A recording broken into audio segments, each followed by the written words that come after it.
You don't wake up one morning and suddenly stop loving them. It doesn't happen like that. It happens in small, almost invisible moments, the kind nobody applauds. It happens the first time you don't check your phone, the second you open your eyes. It happens when you make tea and realize you didn't replay the last conversation in your head. It happens when your chest still aches, but you don't reach for them to soothe it. You start choosing peace in tiny decisions, and those tiny decisions stack up until one day you're not chasing anymore, you're just living, and they feel it. They don't feel it when you're begging, because begging is predictable. Begging is the old dynamic. Begging tells them, even if I pull away, you will follow. Even if I disappear, you will wait. Even if I give you crumbs, you will still call it love. And you didn't mean to teach them that. You were just trying to keep the connection alive.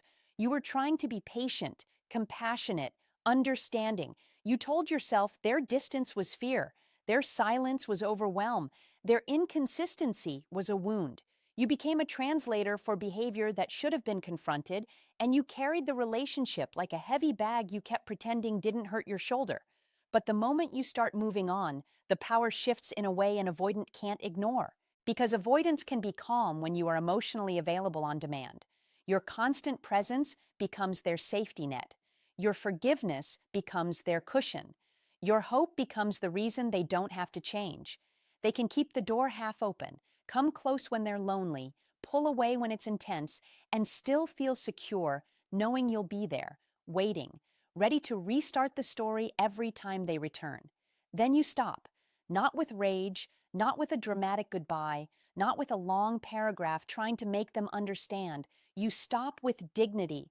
You stop with silence that isn't punishment, it's closure. You stop with a calmness that comes from exhaustion, from finally seeing the pattern for what it is. And that is when the panic starts inside them. Not always because they suddenly became ready for love, but because they can sense they're losing access to the version of you that kept them comfortable. It's not always romantic panic, it's control panic. They feel the absence of your emotional labor like a missing oxygen source. They feel it when they send something small and you don't respond instantly. They feel it when they look for your attention and it isn't there. They feel it when you stop asking questions that keep them central. They feel it when your energy doesn't bend toward them anymore. Because your chasing was a kind of proof to them, proof that they still mattered, proof they still had influence over your heart. And when that proof disappears, they start testing. That's the first stage of this desperate move, the test. A casual, hey, designed to see if you're still reachable.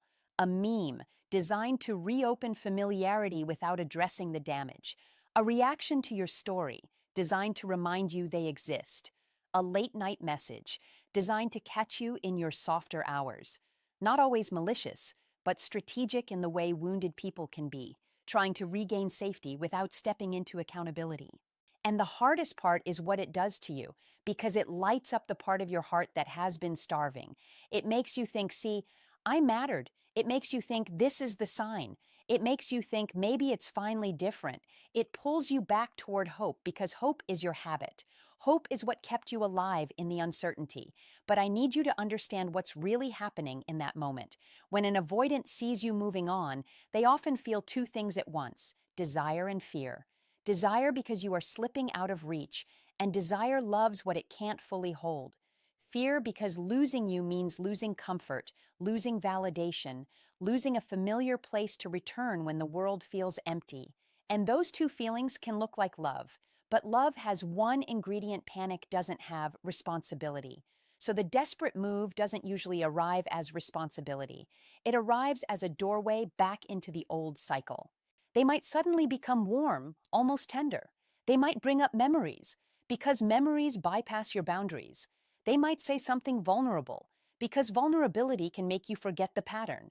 They might hint that they miss you, because I miss you is a powerful hook when you've been deprived. And you want to believe it so badly because you're not cold, you're not cruel, you're just tired of being the only one who shows up. Then comes the second stage, the pull. If you respond quickly, if you respond emotionally, if you respond with the old version of you that rushes to reconnect, they feel the power return. Their nervous system settles. The threat of losing you fades. And once the threat fades, so often the effort fades too. That's why you've seen this story before.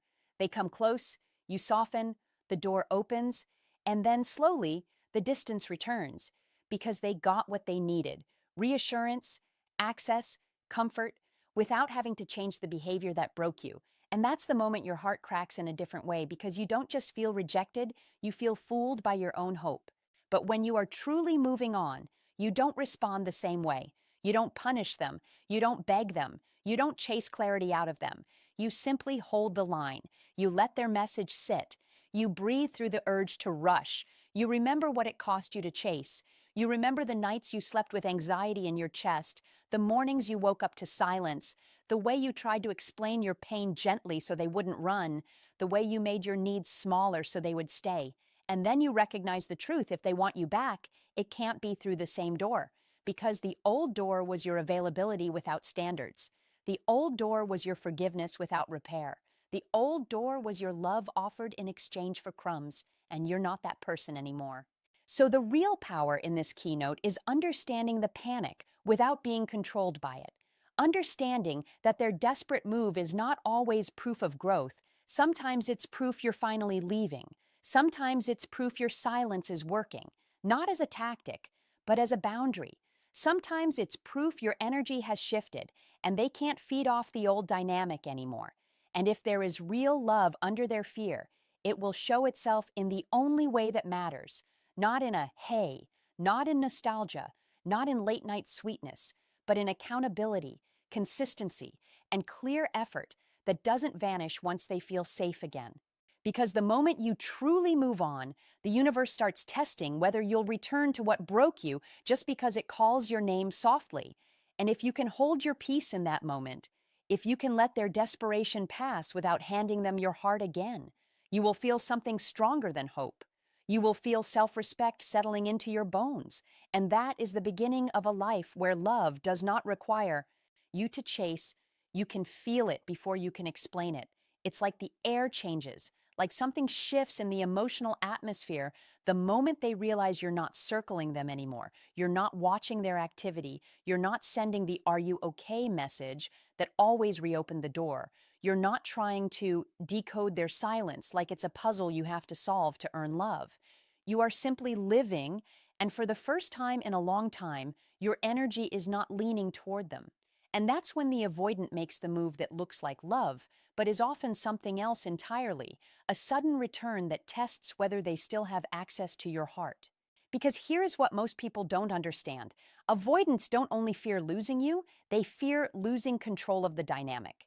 When you chase them, it keeps the relationship tilted in a way that feels safer for them. They can stay slightly above the emotional risk. They can be the one who decides when closeness happens and when distance happens. They can enjoy your warmth without fully stepping into the responsibility that warmth deserves. And you, because you care, keep trying to balance it. You keep trying to love them into stability. You keep thinking if you show enough patience, they'll finally stop running. But the day you stop chasing, you don't just remove attention, you remove predictability. You remove the guarantee that they can come and go and still be welcomed. You remove the comfort of knowing you'll keep the connection alive even when they go silent. You remove their safety net, and that is the moment their nervous system wakes up. So what do? They reach, not always with a clean apology, not always with accountability, often with a message that feels small, casual, innocent: a hey, a just checking in, a random meme, a heart reaction, a late night "I miss you." Something designed to reopen your availability without forcing them to confront the pattern that made you move on in the first place. And if you've been hurting, if you've been waiting, if your heart has been starved of reassurance, that message hits you like a spark. It can instantly wake up the part of you that still wants to believe.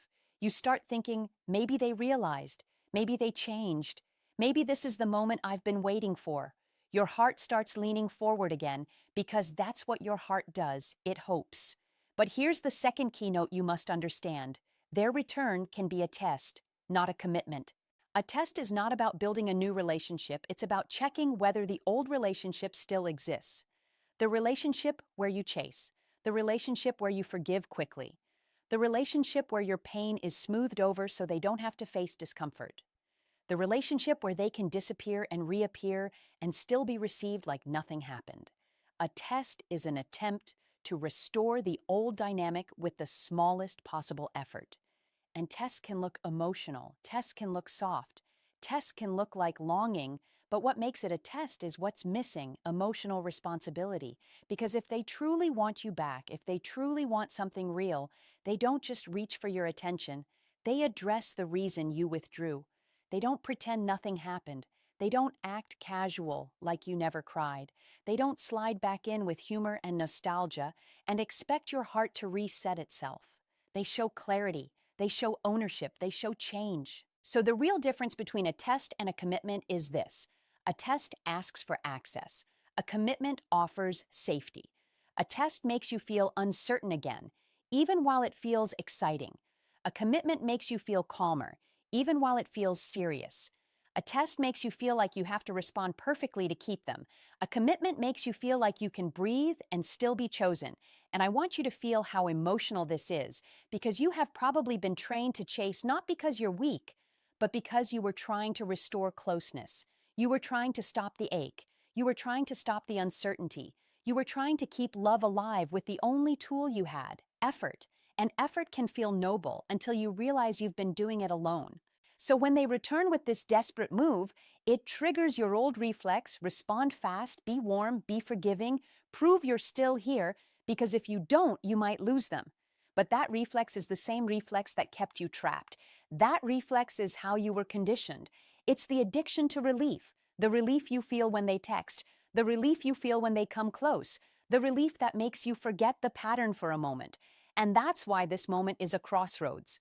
Because the avoidance final desperate move is seductive, it feels like validation. It feels like closure. It feels like you finally mattered enough to be chased. But if you respond with the old version of you, the version that collapses into hope, you reset the cycle. You teach them again: I will reopen the door without repair. And once they feel secure again, they will often drift back into distance, because the pressure is gone, the risk is gone, the chase is over, and their nervous system goes back to its default. Then you're left standing in the same place with the same ache, asking the same question: why do they only show up when I'm leaving? So what do you do when they make the move? You don't punish, you don't beg, you don't perform, you don't rush, you hold calm boundaries. You let the message sit long enough to see if they have real intention. You respond only if you want to, not because anxiety is driving you. And if you respond with clarity that closes the door to vagueness. You make it impossible for them to return without emotional responsibility. It can sound like, I'm open to a real conversation, but I won't go back to inconsistency. It can sound like, I care, but I'm not doing the hot and cold cycle again. It can sound like, if you want to be in my life, I need consistency and respect. And then you watch what they do next, not what they say, because commitment doesn't crumble under boundaries. Commitment rises to meet them, and this is the part that will heal you the most. You stop needing their return to validate you. You start understanding their behavior as information, not as a verdict on your worth. You start seeing that your peace is not something you gamble to keep someone's attention. Your peace is the prize. So when they test you, when they reach out with that sudden warmth, when they try to reopen the door without accountability, you can finally do what your heart has been learning to do. Choose yourself without hatred. Choose yourself without revenge. Choose yourself with quiet self-respect. Because if they truly want you, they'll come back with responsibility, not just a message. They'll come back with consistency, not just longing. They'll come back with repair, not just nostalgia. And if they don't, then the final desperate move was never about forever love. It was about regaining access, and you are no longer available for love that only appears when your absence scares them. There's a quiet moment that happens when you've been hurt too many times by the same pattern. It's not dramatic. It's not a breakup speech. It's not you slamming a door. It's the moment you stop arguing with reality. The moment you stop trying to make someone see what they keep refusing to see. The moment you stop writing messages in your head that start with, I just want to understand, because you finally understand enough. And the world doesn't shake when you reach that moment, but your spirit does. Because moving on isn't just leaving a person, it's leaving a version of yourself that kept accepting half love as if it was all you deserved. You start doing small things differently. You stop checking. You stop waiting for a notification to decide whether today will be a good day. You stop making their silence mean something beautiful. You stop calling anxiety love. You start investing in yourself again, your sleep, your routine, your goals, your friendships, your peace. You become less available in the only way that matters, emotionally. And what most people don't realize is that an avoidant doesn't always feel you leaving through words. They feel you leaving through energy. They feel it when they message and you don't rush. They feel it when you respond politely but not desperately. They feel it when your tone changes, calmer, clearer, less eager to be pulled into the old dance. They feel it when you stop trying to fix what they broke. They feel it when you stop offering emotional CPR to a connection that keeps suffocating you. And that's when their final desperate move can appear, not because they suddenly became a different person overnight, but because they can sense the one thing they were always relying on is finally gone: your willingness to chase. Because chasing gave them safety, it gave them control, it gave them a guarantee that they could pull away and still be loved. Your pursuit became their comfort, your patience became their permission, your forgiveness became their escape route. And even if they never said it out loud, they learned something dangerous, that your heart would keep waiting. So when you start moving on, they panic in a very specific way. Not always the romantic kind, not always the "I can't live without you" kind. Sometimes it's the panic of losing access, the panic of losing influence, the panic of realizing the door they left half open is closing for real. And the desperate move is often designed to reopen that door without forcing them to walk through it fully. It can arrive as something casual, a "hey," a "how are you," a random meme, a late night message, a sudden reaction to your story, a soft memory dropped into your inbox like a hook. It's rarely a clean apology. It's rarely accountability. It's an attempt to re-enter gently, to see if the old version of you still lives there, the version that would melt, forgive, explain, and restart.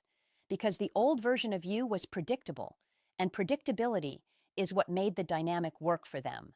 They knew they could disappear and you would fill the silence. They knew they could give crumbs and you would call it progress. They knew they could avoid the hard conversation and you would eventually soften just to keep connection alive. So when you stop chasing, you don't just remove attention, you remove the system that protected them from consequence. That's why their move often contains one of three flavors: nostalgia, vulnerability, or jealousy. Nostalgia sounds sweet. It brings up a memory that makes your heart soften. It reminds you of the best parts because the best parts are what you miss the most.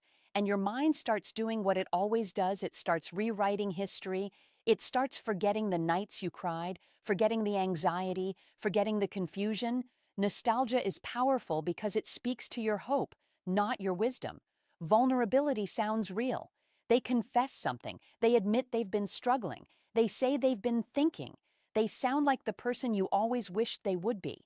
And maybe some of it is true, but vulnerability is not the same as responsibility. Vulnerability can be emotional, but still self-serving, if it's used to regain comfort without changing behavior. Jealousy is the sharpest. They see you lighter. They sense you happier. They feel you slipping away. And instead of stepping into maturity, they try to disrupt your peace. A sudden reach, a sudden warmth, a sudden "I miss you," not always because they want to build, but because your moving on makes them feel replaceable. And nothing triggers an avoidant like feeling replaceable when they were used to being central. And here is the part that will break your heart if you don't see it clearly. Their desperate move can feel like the proof you've been waiting for. It can feel like, finally, they realized my value. Finally, they're chasing. Finally, they care enough to show up. And yes, it can mean you mattered. But it doesn't automatically mean they're ready to love you correctly. Because the difference between a desperate move and a real return is simple. A desperate move asks for access. A real return offers safety. A desperate move is vague. It's light. It's casual. It gives you just enough to reopen your hope, but not enough to rebuild your trust. It tries to pull you back into the old pattern where you do the emotional labor and they enjoy the comfort. A real return is accountable. It addresses what happened. It doesn't pretend. It doesn't bypass the pain. It doesn't act like nothing broke. It comes with clarity, consistency, and a willingness to repair. And this is where your power is tested, not their power, yours. Because your heart has been trained to respond fast. Your heart has been trained to reward their smallest effort with your biggest love. Your heart has been trained to chase relief, and relief is addictive. The second they reach out, you feel your anxiety drop, you feel hope rise, you feel that familiar warmth, and you want to grab it before it disappears. But if you grab it the old way, you teach them the old lesson again.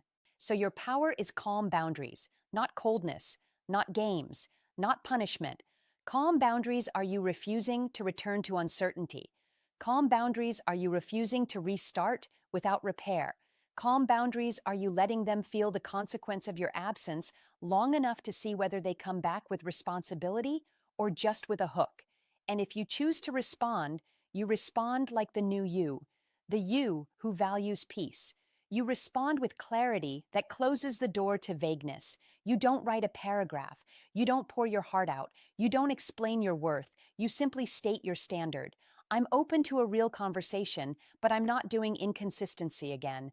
If you want to be in my life, it has to be respectful and steady. I care, but I'm protecting my peace. Then you watch what happens next. Not for sweetness, not for intensity, for consistency. Because commitment doesn't run from standards. Commitment rises to meet them. And if they disappear again after you hold a boundary, that was not love returning, that was access being tested. That was the old dynamic trying to revive itself. That was the final desperate move proving exactly why you had to move on. But if they stay, if they return with effort, with accountability, with repair, with consistency over time, then you will know something important. Not that you won, but that they were willing to grow. Either way, you win. Because the real victory is not making an avoidant chase you. The real victory is becoming the kind of person who no longer chases what keeps wounding them. The real victory is choosing yourself so fully that even when the hook arrives, even when nostalgia whispers, even when vulnerability tries to pull you back, you can hold your peace in your hands and refuse to trade it for crumbs. And in that moment, you don't just move on from them, you move on from the cycle. You move on from the version of you that begged for love, and you step into a life where love is not something you chase. It's something that meets you with steadiness, with clarity, with respect, and with the kind of presence that doesn't disappear the moment it feels real.